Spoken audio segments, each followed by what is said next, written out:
Okay, I will be discussing on efficacy of topical 0.5% timolol on periocular pyogenic granuloma. Coming to introduction, pyogenic granuloma is also known as lobular capillary hemangioma or granuloma telangiectation. So there has been several medications which has been tried in the past. We wanted to see efficacy of topical beta blocker like timolol in our patients.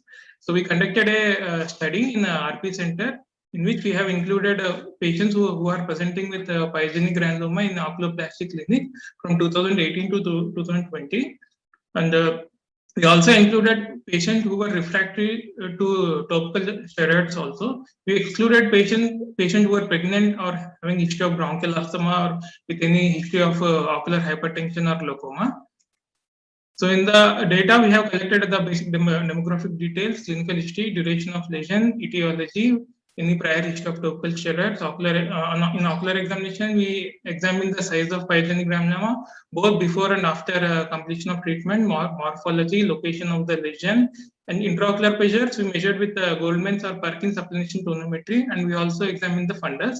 In the follow-up, we noted the change in size of the lesion. We also noted whether any adverse effects were there with the timolol, and we also noted the IOP. Here we graded the lesion response as total resolution if there is 100% decrease in size, and subtotal resolution if there is 60 to 90% decrease in size, or if there is at the end of the treatment, if the size is 2 into 2 mm, or if it is cosmetically acceptable. Partial resolution if there is 30 to 59% decrease in size, and failed response if the size of lesion is less than 29%.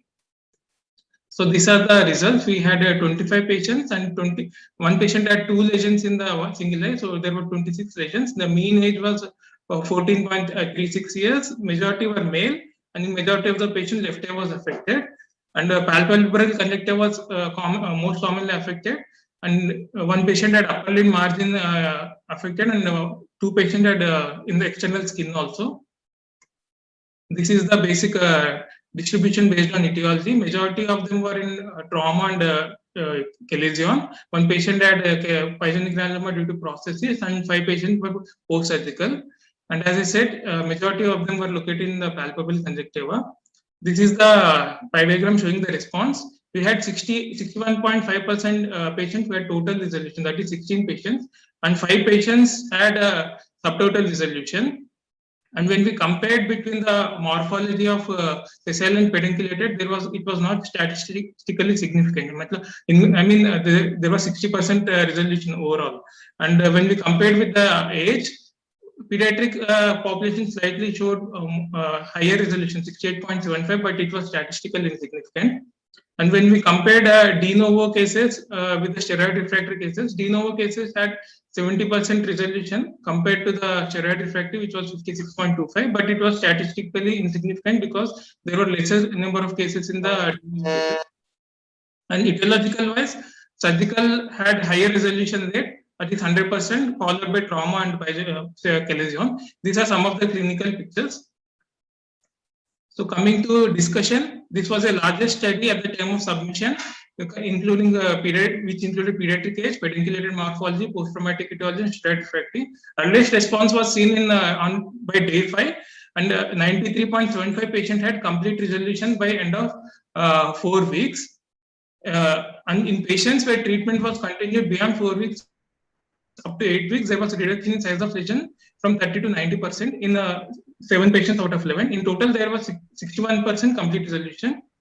3 patients who had failed to show response had post-traumatic pyogenic granuloma, which was refractory to steroids previously. 1 patient had 2 recurrent lesions in a single eye with history of previous excision and steroid therapy. 1 lesion had complete resolution, whereas other lesion showed reduction in size. Sorry, sir, for interrupting, but can we please sum it up in next 30 seconds? Yeah.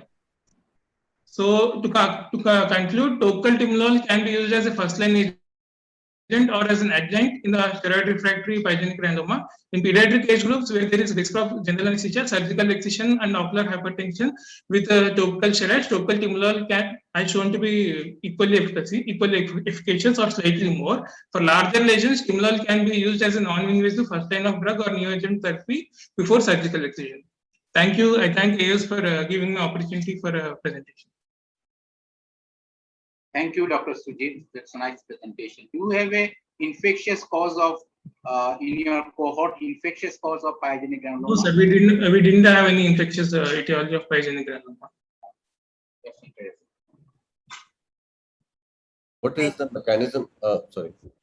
What is the mechanism of action of timolol in these pyogenic granulomas? Basically, the hypothesis of origin of pyogenic granuloma is there is hypoxic theory, where there is dysregulation in the wound healing, due to which there is high increasing number of VEGF and fibroblast growth factor, leading to proliferation of vessels and fibrous component. So timolol basically acts on it is a non-selective beta blocker. So it downregulates the vascular endothelial growth factors. So this will reduce the size of lesion. In some cases where there is suboptimal response or no response, the likely cause was more fibrous component compared to the vascular component. Thank Sujit, you. what is the maximum time you given for the timolol to decide it was non-responsive?